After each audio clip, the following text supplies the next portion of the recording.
Just imagine एक 6 साल का बच्चा जो अपने देश की आर्मी को ज्वाइन करे और हर एक लड़ाई में उनका भरपूर साथ निभाए। ये कहानी है सर्गियो नाम के एक रशियन बच्चे की जिसने वर्ल्ड वॉर 2 के दौरान जर्मन सैनिकों से युद्ध किया। ये वो समय था जब रशिया और जर्मनी के सैनिक एक दूसरे के खून के प्यासे थे और इस लड़ाई के चलते न जाने कितने मासूम लोगों ने अपनी जान गंवाई थी। इस कहानी की शुरुआत होती है रशिया के एक छोटे से गांव में, जहां 6 साल का सर्गियो अपने घर में चैन से सो रहा होता है। तभी अचानक से उसकी नींद खुलती है क्योंकि कोई उसके दरवाजे पर नॉक कर रहा था। अब जब सर्गियो ने दरवाजा खोला तो पड़ोस की एक आंटी जो पहले से काफी डरी हुई थी, वो फटाफट से घर के अंदर आ जाती हैं। वो सर्गियो को बताती हैं कि जर्मन्स ने हमारे पूरे गांव पर हमला कर दिया है और उन्होंने तुम्हारी मॉम और तुम्हारे बड़े भाई को भी मार दिया है। इसके बाद वो सर्गियो को खिड़की से बाहर निकालती हैं और यहाँ से भाग जाने को कहती हैं। अब सर्गियो भी ठीक ऐसा ही करता है और अपनी जान बचाकर भागने लगता है। इसी बीच जर्मन सैनिक उसके घर में दाखिल होते हैं और उसकी आंट को भी जान से मार देते हैं। इधर सर्गियो भागता भागता अपने गांव से काफी दूर आ गया और एक घने जंगल में कहीं खो गया। अब चूंकि वो सिर्फ 6 साल का है, इसलिए खुद को अकेला पाकर वो थोड़ा घबरा गया और अपनी माँ को आवाजें लगाने लगा। अब आज की रात सर्गियो उस जंगल में बिताता है और जब सुबह होती है तो हम उसे एक नदी के किनारे पर पानी पीते हुए देखते हैं। तभी उसे जर्मन सैनिकों की आवाज आई और ये सुनते ही वो फौरन एक पेड़ की आड़ में छुप गया। इधर जर्मन सैनिकों ने नदी किनारे पर आग जलाई और अपना खाना पकाकर खाने लगे। इसी बीच सर्गियो के पास एक सांप आ गया और इस सांप को देखकर वो काफी डर गया, लेकिन इसके बावजूद भी वो हिला नहीं और चुपचाप वहीं बैठा रहा क्योंकि वो सांप से ज्यादा इन जर्मन सैनिकों से डरा हुआ था। अब थोड़ी देर बाद जर्मन सैनिकों ने खाना पीना खत्म किया और आग बुझाकर यहाँ से चले गए। इसके बाद सर्गियो उस जगह पर गया और उनका बचा कुचा खाना लेकर दोबारा से जंगल में निकल गया। हालांकि शाम होते होते सर्गियो काफी थक चुका था क्योंकि उसने पिछले 2 दिनों में कुछ भी ढंग का नहीं खाया। इसी बीच उसने जंगली फल देखा और ये देखकर सर्गियो उसे खाने लगा, लेकिन अगले ही पल यहाँ एक जोरदार धमाका हो गया जिससे सर्गियो काफी डर गया। यहाँ सर्गियो को भ्रम हुआ कि शायद उन झाड़ियों के पीछे कोई मौजूद है, इसलिए वो कहता है कि अगर तुमने पास आने की कोशिश की तो मैं अपनी राइफल से तुम्हें गोली मार दूंगा। इसके बाद वो आगे बढ़ने की कोशिश करता है, लेकिन भूख और थकान के चलते बेहोश हो जाता है। अब जब सर्गियो बेहोश होता है तो 2 रशियन सैनिक उसके पास आते हैं और उसे उठाकर अपने बेस पर ले आते हैं। वो अपने कमांडर को इसकी जानकारी देते हैं और यहाँ कमांडर सर्गियो से उसकी फैमिली के बारे में पूछता है। इस पर सर्गियो कहता है कि मेरे पड़ोस की आंटी ने मुझे बताया था कि जर्मन्स ने मेरे पूरे परिवार को मार दिया है। ये सुनकर सर्गियो को काफी दुख हुआ क्योंकि सर्गियो इतनी कम उम्र में ही अनाथ हो चुका था। अब सर्गियो की हालत देखकर इन लोगों ने उसे ढेर सारा खाना और पानी दिया और उसके ट्रीटमेंट के लिए उसे काटिया नाम की एक नर्स के पास भेज दिया। अब सर्गियो की ड्रेसिंग करते वक्त काटिया उससे बातें करती है और सर्गियो की बातें उसे काफी अच्छी लगती हैं। उसे सर्गियो काफी पसंद आता है और वो अपने बच्चे की तरह उसकी देखभाल करती है। अब धीरे धीरे यहाँ मौजूद सभी लोगों को सर्गियो से काफी लगाव हो जाता है और उसके साथ वक्त बिताकर घायल सैनिकों को भी काफी अच्छा महसूस होता है। इसके साथ ही आर्मी के कमांडर को भी सर्गियो काफी पसंद आता है और वो हर दिन उससे मिलने आते हैं। अब कमांडर के मेडल्स और गन को देखकर सर्गियो काफी फैसिनेट होता है और उनसे इस बारे में कई सवाल करता है। अब कमांडर भी उसके सभी सवालों का जवाब देते हैं और उसे खेलने के लिए अपनी गन भी देते हैं। यहाँ सर्गियो कमांडर को अपने पेट पर बना एक टैंक दिखाता है और कहता है कि बड़ा होकर मैं भी एक सोल्जर बनूंगा। इसके बाद कमांडर बाहर आते हैं जहाँ उनकी मुलाकात नर्स काटिया से होती है। दरअसल ये दोनों एक दूसरे को एक लंबे अरसे से पसंद करते हैं पर आज तक किसी ने भी अपने प्यार का इजहार नहीं किया। यहाँ काटिया कमांडर से कहती है कि आप सर्गियो को बटालियन के साथ ही रहने दें क्योंकि यहाँ मौजूद सभी लोग उससे काफी अटैच हो चुके हैं। दरअसल कमांडर सर्गियो को एक अनाथ आश्रम में भेजना चाहते थे क्योंकि यहाँ रहने से उसकी जान को खतरा था। इधर सर्गियो के पास पूरे दिन में ना जाने कितने सोल्जर्स आते हैं और उसके साथ अपना फ्री टाइम बिताते हैं। ये लोग सर्गियो को अपने हिस्से का खाना खिलाते हैं और उसे अपने सामान से खेलने देते हैं। इस कैंप में मौजूद सभी लोग सर्गियो से काफी अटैच हो चुके थे और कोई नहीं चाहता था कि सर्गियो उन्हें छोड़ के जाए। अब अगली सुबह जर्मन सैनिकों की एक टुकड़ी ने इस कैंप पर हमला कर दिया और चारों तरफ अफरा तफरी मच गई। अब सभी रशियन सैनिकों ने बड़ी ही बहादुरी से इनका सामना किया और जर्मन्स को खदेड़कर इस छोटी सी लड़ाई को जीत लिया। अब ऐसे ही दिन गुजरते गए और फाइनली वो दिन भी आ गया जब सर्गियो को अनाथ आश्रम भेजा जाना था। यहाँ एक सैनिक सर्गियो को लेने आया और कमांडर से इसकी परमिशन मांगी। अब यहाँ कमांडर ने सर्गियो को अपने साथ बिठाया और जाने से पहले उसके साथ थोड़ा वक्त बिताया। वो चाहकर भी सर्गियो से आंखें नहीं मिला पा रहे थे क्योंकि कहीं न कहीं वो भी चाहते थे कि सर्गियो उनके साथ रहे। यहाँ कमांडर ने सर्गियो को एक लकड़ी की पिस्टल दी जो उन्होंने खुद अपने हाथों से बनाई थी। अब इस गन को लेने के बाद सर्गियो ने कमांडर को गले से लगा लिया और उसके ऐसा करते ही कमांडर का दिल पूरी तरह से पिघल गया। यहाँ कमांडर ने उससे पूछा कि क्या तुम मेरे बेटे बनोगे। इस पर सर्गियो भी हाँ कर देता है क्योंकि कमांडर और सोल्जर्स के अलावा उसका इस दुनिया में और कोई नहीं है। अब पूरे बटालियन में ये बात फैल गई कि कमांडर सर्गियो को लीगली अडॉप्ट करना चाहते हैं। अब सर्गियो इनके साथ रहेगा, ये खबर सुनकर इन सभी की खुशी का तो ठिकाना नहीं था।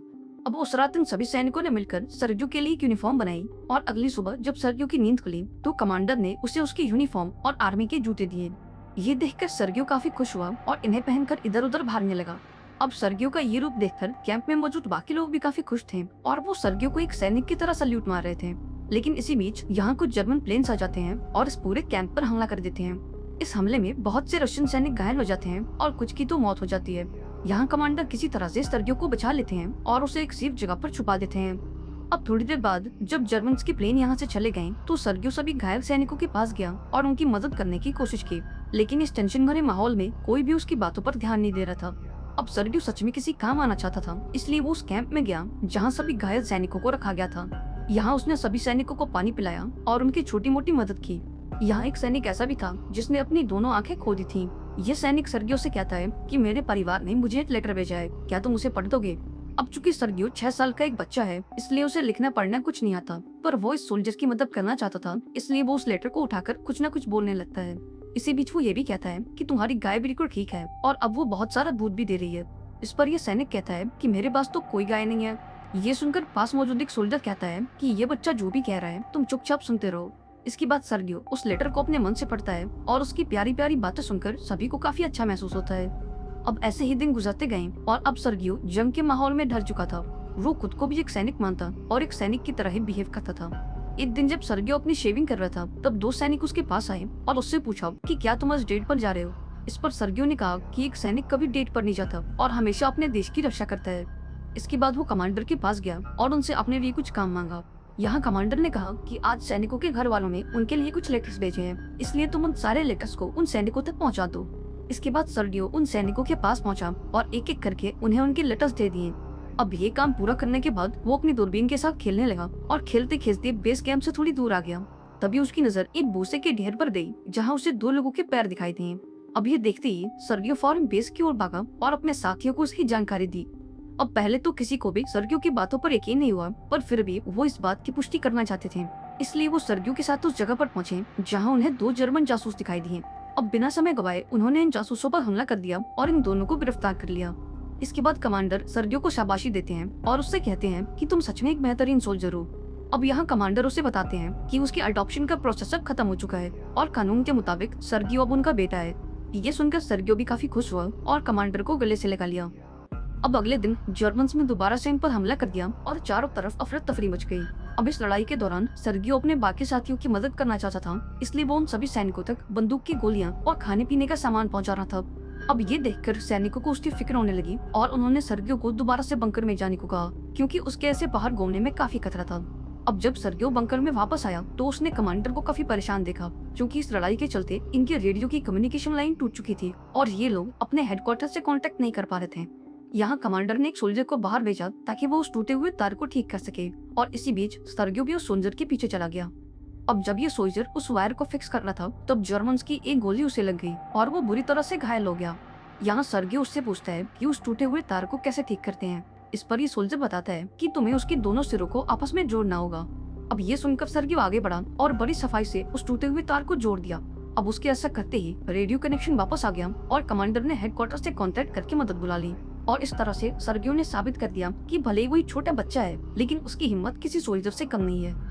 अब अगले दिन हम कमांडर और काटिया को एक साथ देखते हैं, जो नदी किनारे खड़े होकर बातें कर रहे थे। यहाँ कमांडर ने अपने प्यार का इजहार किया और काटिया से पूछा कि क्या तुम सर्गियो की माँ बनना चाहोगी। अब यह सुनकर काटिया खुशी के मारे झूम उठी और बिना कुछ सोचे कमांडर को हाँ कर दी। अब ये बातें चली रही होती हैं कि तभी एक सोल्जर कमांडर को एक लेटर देता है। इस लेटर में ये ऑर्डर था कि इन्हें जल्द से जल्द इस बेस को खाली करना होगा, क्योंकि जर्मन्स को इनकी लोकेशन का पता चल चुका है। अब अगले दिन सभी लोग इस कैंप को छोड़ देते हैं और यह पूरी बटालियन अपने अगले बेस की तरफ निकल जाती है। लेकिन जब ये लोग रास्ते में होते हैं तब इनकी कुछ गाड़ियां लैंड माइन्स के ऊपर आ जाती हैं और इस धमाके में बहुत से सैनिक घायल हो जाते हैं और कुछ लोगों की तो जान भी चली जाती है। अब ये पूरी टीम खुद को समझती है और बड़ी सावधानी से आगे बढ़ती है और शाम होते होते अपने नए बेस तक पहुंच जाती है। अब यहाँ इनकी मुलाकात जनरल से होती है, जो सर्गियो को देखकर उससे काफी इंप्रेस होते हैं। अब अगले दिन कमांडर की पूरी टीम को गार्ड बैनर से सम्मानित किया गया और सर्गियो को भी उसकी बहादुरी के लिए मेडल दिया गया। जब जनरल ने सर्गियो को वो मेडल दिया तो उसने कसम खाई कि वो पूरी जी जान से अपने देश की रक्षा करेगा। अब ऐसे ही दिन गुजरते गए और एक रात जर्मन्स ने इनके बेस पर हमला कर दिया। इस लड़ाई के दौरान एक जोरदार धमाका हुआ और इस धमाके में कमांडर बुरी तरह से घायल हो गए। ये देखकर सर्गियो रोने लगा और अपने पिता को बचाने की कोशिश की। लेकिन जब उससे कुछ नहीं हुआ तो वो भागता हुआ बाकी सैनिकों के पास आया और उन्हें पूरी बात बताई। इसके बाद बाकी सैनिकों ने कमांडर को वहां से बाहर निकाला और उन्हें हॉस्पिटल में एडमिट कर दिया। अब अगले दिन सर्गियो अपने पिता से मिलने पहुंचा और उनकी ऐसी हालत देखकर उसे काफी दुख हुआ। ये 6 साल का बच्चा अब इस बटालियन का एक अटूट हिस्सा बन चुका था और इनके अलावा उसका इस दुनिया में और कोई नहीं था। इस कहानी के एंड में हम सर्गियो को देखते हैं जो अपनी टीम के साथ अपने नए बेस पर जा रहा था।